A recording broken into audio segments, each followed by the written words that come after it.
Au lendemain de l'annonce de la baisse du taux du livret A à partir de ce 1er août, la Banque de France publie son rapport annuel sur l'épargne des Français. Oui, Alexandre, et cette question, où les Français, championnes du monde de l'épargne, placent-ils leurs économies?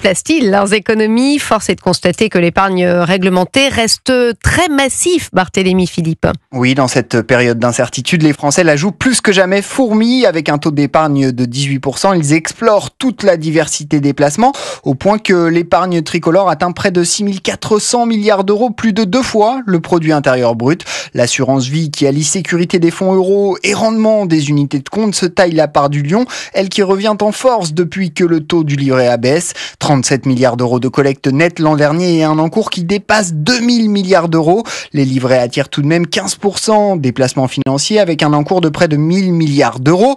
Et le livret A reste numéro 1, comme le souligne François Villeroy de Galhau, gouverneur de la Banque de France. Le livret A reste le socle de l'épargne des Français. Il y a 58 millions de livrets A en France. À 1,7 aujourd'hui, le livret A reste un produit très intéressant. On peut retirer ses économies à tout moment. Il est totalement défiscalisé. À noter aussi le boom du livret d'épargne populaire. 1 million d'ouvertures en 2024 et près de 12 millions de détenteurs à ce jour. Enfin, les placements plus risqués profitent aussi de l'engouement. En 5 ans, le nombre d'investisseurs dans les ETF des cocktails d'actions en bourse a été multiplié par 4.